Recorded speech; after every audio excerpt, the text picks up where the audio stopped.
Hey guys, Kyle, the Death Knight of Anime here, bringing you my review for Eden Zero Chapter 56. And if this one is late, I am so sorry, guys. There was a number of factors that pretty much, which is the reason as to why I couldn't do the, which is why I pretty much couldn't do I couldn't do the review yesterday. Like one obviously is that one obviously is that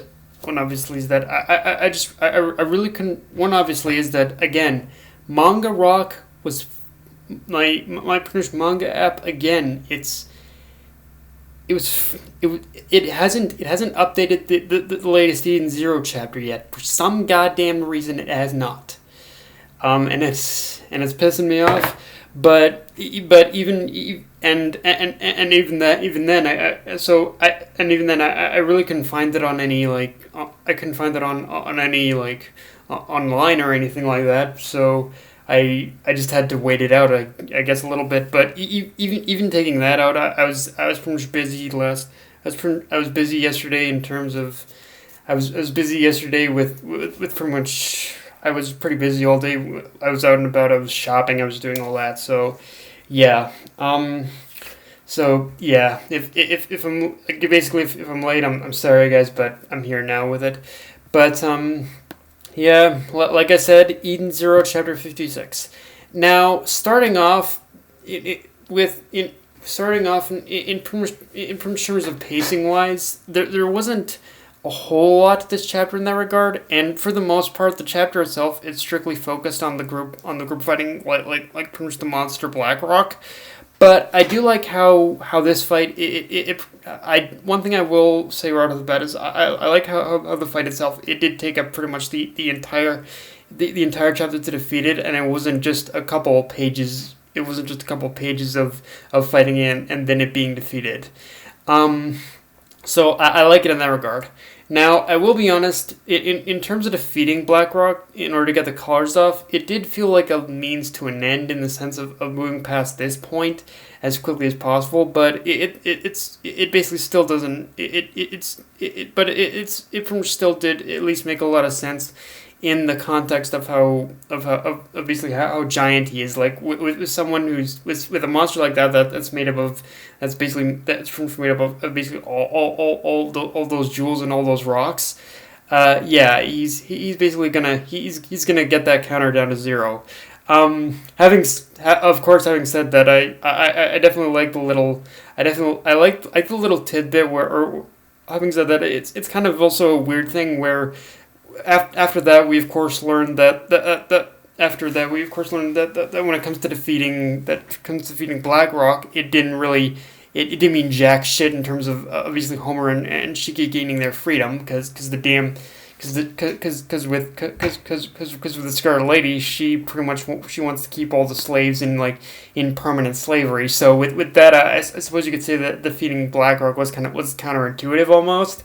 But at the same time, I definitely I really appreciate that little twist almost. Like it definitely makes in a way it makes defeating Blackrock a little pointless, but at the same time it's definitely a little bit of a nice flip of a nice little flip of the script almost, I guess you could say. Having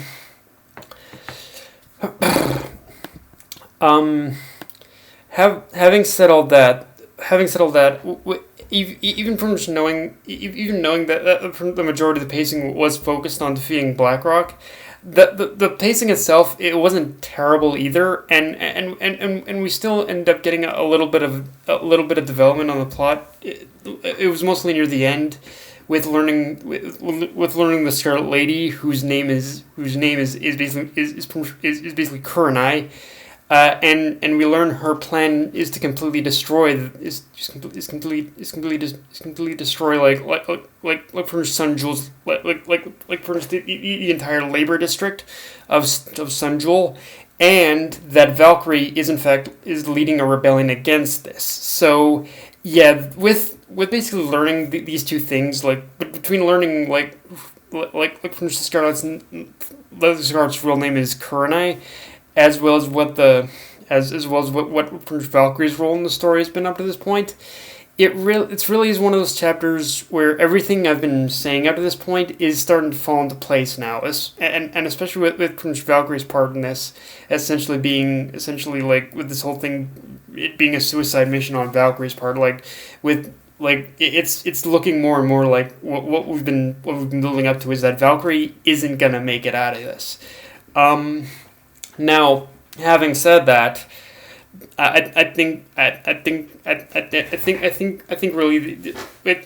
really there's really only one question left, which is how Mashima even intends to go about the counter plan in order to save the labor sector without sacrificing Valkyrie, because let's be real here, like in pretty much in this current situation, in the very likely event that Homer learns that Valkyrie isn't probably gonna make it out of this alive, it's more than likely that our group of main heroes are going to come up with a bit of a counter plan in order to save the labor sector without sacrificing Valkyrie. But that just kind of leaves the question of what exactly their counter plan is going to entail. Because let's be real here, guys. As long as Mashima is the one holding the reins, no one's gonna die, and especially not a key player like Valkyrie.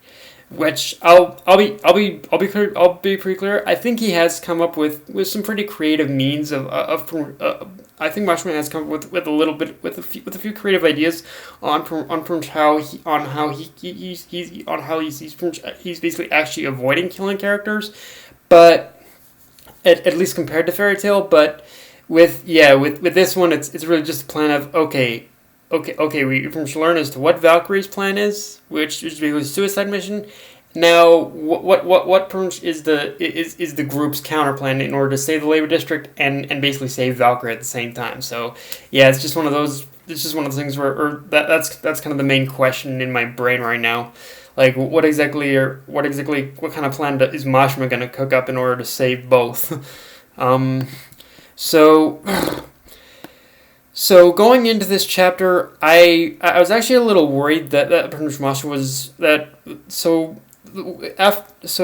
after reading from last week's chapter, and the more I thought about it, going into this chapter, I was actually a little worried that Mashima was going to pull an Urza on us with Homura.